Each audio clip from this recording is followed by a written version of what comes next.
Ah yes, it's time for another album ranking, and since it's Halloween I figured there's no better band to dive into than Dimmu Borgir. The corpse paint, the gothic atmosphere, the massive choirs, this just screams Halloween. Now, I'll be honest with you, I didn't enjoy this band for years. In fact, I actually hated them at one point. I used to think they were all style, no substance, the kind of band that looked cooler than they actually sounded. Everything felt so over the top, too polished, almost theatrical, to the point of being ridiculous. But recently, I decided to give them a proper chance, went through every album from start to finish, and you know what? I finally get it. Beneath all that symphonic chaos, there's genuine atmosphere, darkness, and intensity that's hard to deny.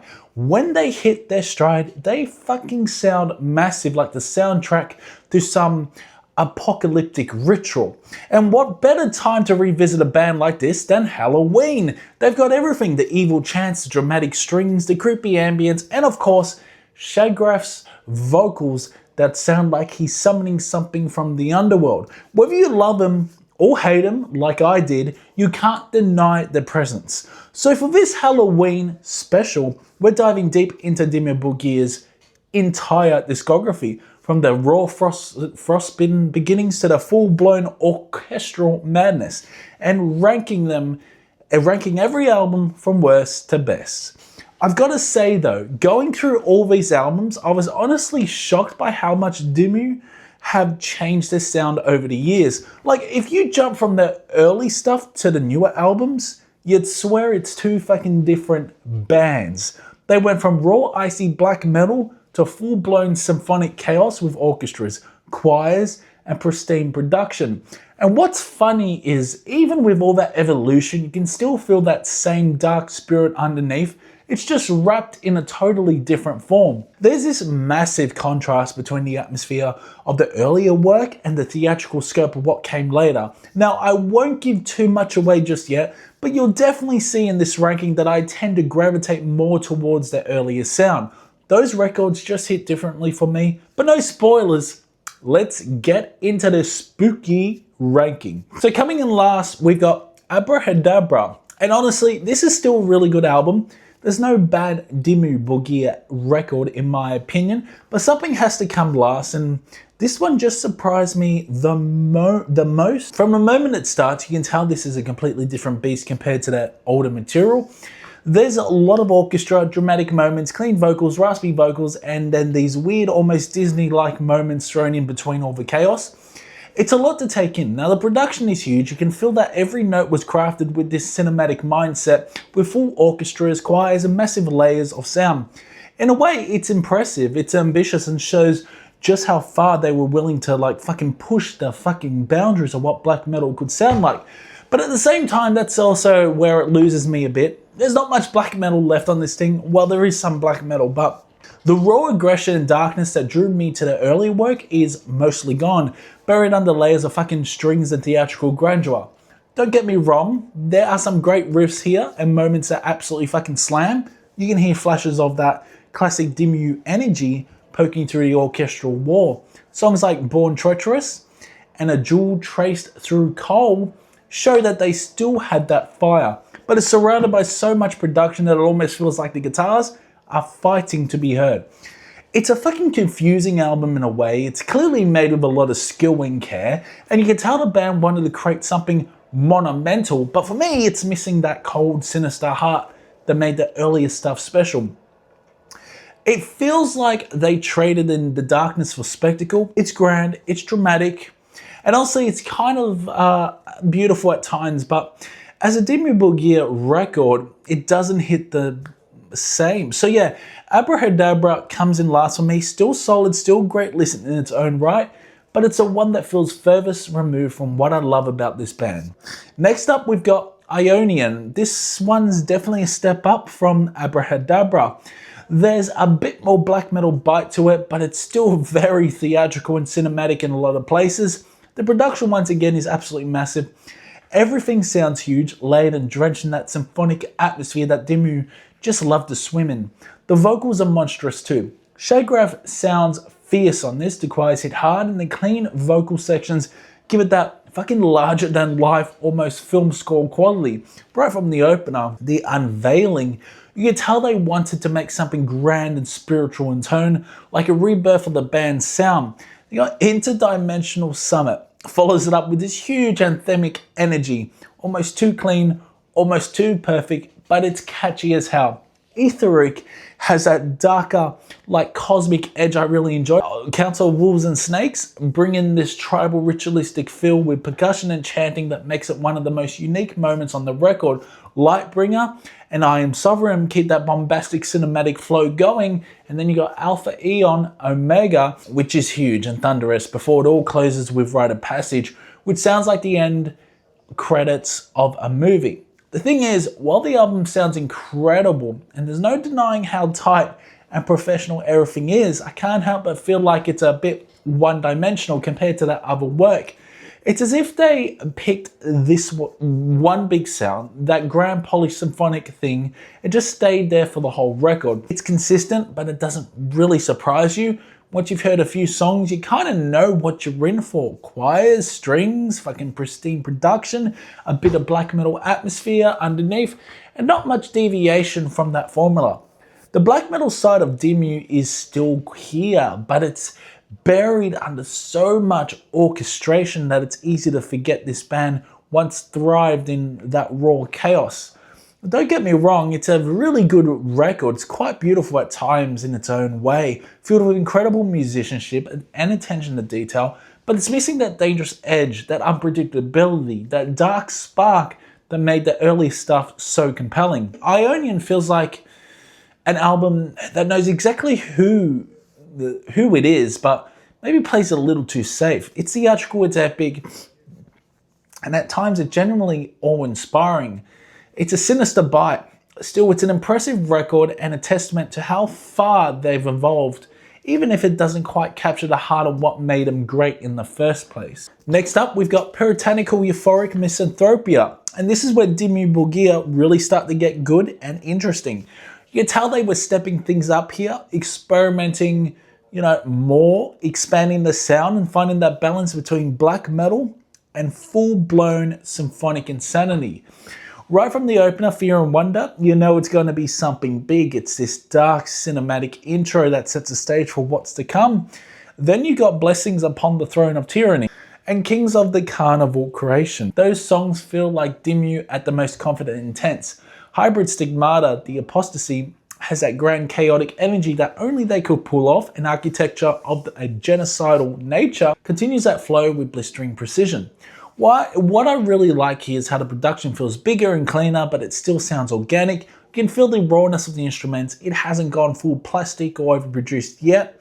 The drums hit hard, the guitars cut through, and the orchestration actually works with the band instead of overpowering them. It feels balanced, grand, but still grimy enough to sound real. And of course, there's Puritania, which is such a weird and fascinating track. It's got that industrial mechanical groove that just screams experimentation. Fucking love that album cover as well. You can tell they were trying to push black metal somewhere new, and honestly, it worked. The whole album has this cold atmosphere, almost nearly militant, like a dystopian black metal opera. The truth is though, even with how strong this album is, I still prefer others in the catalogue. This is a great record, but for me, some of the songs just don't stick as much. It flows really well and it's impressive, but a few moments don't hit me the way other albums do. There's not a bad track here. It's more that I find some of the later albums to be a bit more memorable and emotionally gripping. Still, Puritanical Euphoric Misanthropia is a huge step for Dimmu. It's where they truly found their modern identity, the balance of raw black metal and grand orchestration. And it's an album that really cemented their place as one of the most ambitious and theatrical bands in the genre. Alright, I'm throwing in Spiritual Black Dimensions next, and honestly this one's a really hard album to rank. I like it slightly better than Puritanical Euphoric Misanthropia, just a hair's inch, a dick's inch, but it's close. Now this is a heavy album. What really stands out to me is how experimental it feels for the time. You can hear Dimmu starting to evolve, bringing in choirs, orchestral layers, and more atmosphere than before. They were really beginning to shape that signature sound that would define them later on. Now the album kicks off with Reptile, and right away you can feel how dark and chaotic it is. It's aggressive, full of that cold black metal fury, but it's layered with those eerie keyboards that give in this weird beauty underneath all the noise. Dreamside Dominions hits hard too. It's got that perfect balance of melody and heaviness. Then we got the promised future aeons behind the curtains of night, phantasmagoria, and the insight and the catharsis, which all lean into that theatrical and symphonic side that Dimmu were just starting to really master. Now the vocals are insane on this record. Shagraf sounds completely possessed. This comes in with those clean vocals as well that give it that haunting, almost operatic contrast. It's weird at first, but it works. The production is still sharp and heavy, not too polished, so you still feel the grit. The drums sound fucking massive, the riffs are fucking cutting, and the atmosphere is just thick with darkness. What I love is how ambitious this album feels. It's how they were pushing boundaries, trying to fuse raw aggression with something more melodic and something more grand. But I'll admit, as much as I love the experimentation here, not every track sticks with me. Like, there are moments where the ideas are amazing, but the songs themselves don't hit as hard or stay in your head like their later stuff does. Still, Spiritual Black Dimensions is a really important record for them. It's where they started to find that like balance between black metal and symphonic elements without going completely cinematic. It's heavy, it's weird, and it's bold, and that's exactly what makes it such an interesting listen. For me, it's just edges out Puritanical by a tiny margin, but it's still not quite up there with my favorites. All right, I'm throwing in Sorte Diaboli. This honestly is a really good album. This is Dimmu at the most theatrical and orchestral, but they still manage to hold onto that signature black metal sound that defines them. It's big, it's dramatic and heavy as hell, but it doesn't lose that sinister bite underneath all the symphony. Right from the opener, you got the Serpentine Offering. You can tell they mastered that balance by this point. The way the choirs build into into explosive riffs, it's pure cinema. Then the Sacrilegious Scorn just keeps that momentum going with its gothic tone and killer groove, while the Invaluable Darkness is one of those songs that sums everything up I love about this era of Dimmu. It's dark, melodic and heavy, but also incredibly catchy. The production on this album is monstrous too. The guitars sound massive, the drums are thunderous, and the orchestration actually feels part of the band rather than sitting on top of it. And this is where it edges a lot of these albums that I've mentioned so far. Puritanical was the start of that modern experimental side of Dimmu. It's a great album, but at times it feels like they were still figuring out how to balance everything. The ideas were there, the symphonics, the aggression, the ambition, but not every song stuck. On In Sorte Diaboli, they nailed that formula. It feels like the natural evolution of what they were trying to do on Puritanical, but more refined, more focused, and with better songwriting across the board. The flow on this album is just smoother in my opinion. It's a full concept album, so every track connects, and you can feel that through the pacing. There's no filler, no moment where it drags. Every song has its place in the story, and that cohesion makes it stronger as a whole. And while Puritanical sounded rawer and more experimental, this one sounds like the band found their identity. It's grand, cinematic, but it still has that blackened heart pulsing through it. I think that's what makes me prefer In Sorte Diaboli overall. It's that perfect middle ground between their raw, aggressive side and their theatrical orchestral ambition. Songwriting is sharper, the performances are tighter, and the whole thing just feels more confident. You can tell they'd fully embraced what Dimmu Borgir were like supposed to be by this point. So yeah, this is a fantastic album. If you haven't checked it out, go check it out. I love it. And this is where Death Cult Armageddon edges out a lot of the other albums I've mentioned. This thing is a monster. I think for most people, this is Dimmu Borgir's album. It's cinematic, it's theatrical, and it still has that black metal backbone holding it all together. Now, I really like this one. It's chaotic, massive, and filled with great songs. It's not my number one, but I totally get why this is everyone's favorite. Right from the opening track, Allegiance, it throws you straight into battle. The riffs are crushing, the drumming is intense, and we've got this wall of orchestral and quiet backing it all. It's like being hit with a movie score and a metal show all at the same time. progenies of the Great Apocalypse, and that's where things go full cinematic. It's one of their most iconic songs for a reason. The orchestration, the vocal layering, the riffing, everything just explodes. It's the sound of Dimmu at the most confident and dramatic. Tracks like Vredesburg, Eradication, Instincts, Define, and For the World to Dictate Our Death all carry that same energy, heavy, melodic, and perfectly structured.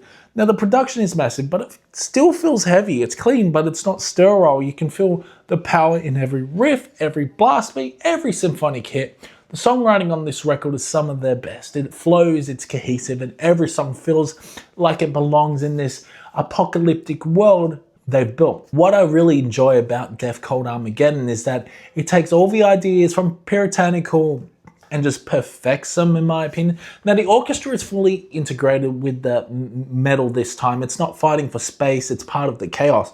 You can tell this was the band at the really good creative peak, production and composition as well. That said, the reason it's not my favorite album is because it's me. It's almost too polished. It's so well executed that it loses a little bit of the unpredictability and rawness that I love in some of their other albums. It's a near perfect record, but it's also very safe in a way. It's Dimmu doing what they do best and doing it flawlessly, but without as many surprises along the way. Still, there's no denying how massive this album is. It's powerful, it's memorable, and it's one of the easiest Dimmu records to come back to. If someone's never heard the band before, this is probably the one I'd hand them first. It sums up everything they are. Dark, epic, symphonic, and fucking larger than life. Alright, now we're going all the way back to For All Tid. This is such a haunting debut album, and it sounds absolutely nothing like modern Dimmu. What I love about this record is the atmosphere. It's completely in their native tongue. It's cold, raw, and full of that eerie Scandinavian spirit that so many bands try to capture. Yes, there are some synths scattered around, but they're subtle, not the full-blown orchestra that would define their later stuff. On the very first track, you're pulled straight into this dark, mystical world.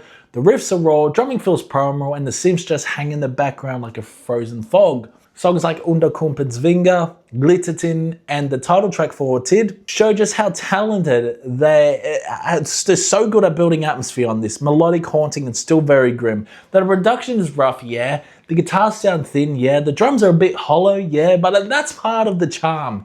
It gives it that genuine underground black metal feel that's almost lost today. Even when I didn't really like this band, I always held For All Tid as an essential black metal album. Now, there's just something about the tone, the way it feels ancient and desolate, that makes it special. It doesn't rely on big symphonies or cinematic moments. It's all about mood, melody, and raw emotion. This is very close to a dungeon synth album, and for a debut, it's incredibly mature for songwriting. You can already hear the seeds of what they'd become later, but this still stands on its own as something pure and haunting. This used to be my favorite Dimmu album for a very long time before I discovered two others that just edged it out, but it still ranks really high for me today. It's one of those records that captures a moment in time perfectly. It's raw, atmospheric, and honest, and it shows a side of Dimmu that feels completely untouched by fame or polish. For All Tid is dark, mysterious, and beautiful in its own strange way. And for me, it's always going to be one of my most important Dimmu albums ever made. Alright, we're putting Enthrone, Darkness, Triumphant here. And honestly, this is just a fantastic record. This is where Dimmu Borgir truly found themselves. It captures everything that makes symphonic black metal so powerful, that cold darkness, the aggression, and the sheer atmosphere, all while introducing a level of melody and polish they hadn't quite reached before. Now, this was their first album in English, and you can just feel the shift instantly. It's bold, it's grand, and it feels like the start of something fucking massive. From the very beginning, this album hits like a storm. Morning Palace is one of the best openers in Dimmu's catalog. The haunting keyboard intro, the blast beats kicking in, the sinister guitar work, it's pure chaos in the best possible way. Then you got Spellbound, which is just anthemic and darkly beautiful, and In Death's Embrace, which shows that haunting melodic side that Dimmu do so well. The whole record is stacked with killer songs, Relinquishment of Spirit and Flesh, I think it's called, Master of Disharmony, Tormentor of Christian souls. Every track has something that grabs you. The guitar work on here is brilliant, full of sharp riffs and icy melodies, and the drumming gives it that constant sense of urgency. Even the keys, which are a huge part of this album, don't overpower anything. They're eerie and atmospheric, adding to the tension instead of drowning it. The production is raw compared to the later stuff, but that's what makes it so fucking special. It's not pristine, it's grim, thick and heavy. You can feel the energy of a band who are pushing their limits but still holding onto that underground spirit. There's this perfect balance here. It is very theatrical, but not too theatrical. The symphonic elements are there, but they serve the songs rather than dominate them. It's grand, but it's still black metal through and through. To me, Enthrone Darkness Triumphant is Dimmu Borgir close to their peak. Now this is where they've reached that perfect middle ground, raw and melodic, evil yet majestic. You can hear the confidence, the ambition, the hunger. It's no wonder this record is considered one of the defining moments in symphonic black metal. Now, even now, this album still feels fresh, the atmosphere is thick, the riffs are memorable, and the songwriting is just incredible. It doesn't rely on massive orchestras or choirs to sound big. It is big because of how it's written. There's this natural flow to the record, and every song hits in a different way, whether it's melodic, aggressive, or just flat out fucking evil. So yeah, this is an amazing album. It's cinematic but savage, melodic but menacing. It's an album that shaped an entire style, and it still holds up as one of the best examples of symphonic black metal. And finally, my favorite is Stormblåst, or Stormblast. This album is just amazing. It's their sophomore record and it packs a serious punch from start to finish. I just love how dark, cold and menacing it is, yet somehow still filled with these hauntingly beautiful melodies that stick with you. This to me is the perfect sound for Dimmu Borgir. Now right from the opener, you got All Tid. You can feel the shift from the debut. The production is sharper, the riffs hit harder, and the songwriting just feels more confident. Puritanical are perfect examples how well they balance melody and atmosphere. They're evil, they're haunting, but they're also so damn memorable. This title track Stormblast has this incredible sense of melancholy, almost sorrowful in tone, but still aggressive and chilling. Even though I love All Tid, this is a massive step up. You can tell they had a clear vision this time. The atmosphere is thicker, the songwriting tight, and the melodies are absolutely stunning. There's a real sense of progression here. The synths and keyboards are used brilliantly, not overpowering like their latest stuff, but eerie, subtle, and perfectly placed to add that ghostly mood. It's symphonic in spirit, but it's not drowned in orchestration. It still feels fucking raw and honest. Now the thing that makes Stormblast so special to me is how natural it sounds, how organic it sounds. It's pure. There's no overproduction, no massive choirs or huge symphonies, just a band capturing this perfect mix of aggression and atmosphere. It's still sung completely in Norwegian, which gives it that authentic feel. You don't even need to understand the words, you just feel what they're saying through their music, and that's what I fucking love about this album. That this album walks that fine line between beauty and darkness better than any other in their catalogue. Can fight me for this. It's cold melodic, has this haunting spiritual quality to it that later albums never quite recaptured. Every riff, every note, every moment just feels right. So yeah, Stormblast is my favorite Dimmu Borgir album. It's everything I love about black metal, the mood, the emotion, the atmosphere. It's powerful without being overblown, beautiful without losing its edge. To me, this is the definite Dimmu Borgir sound. Still gives me chills every time I put this on. I fucking love it. I really do. So if you don't like it, stick a breadstick up your ass. Because this is an amazing, amazing record. And this is where you come in. Pop your rankings down below. I hope you have a happy Halloween. Really enjoy going through Dimmu Borgir's discography. It's amazing.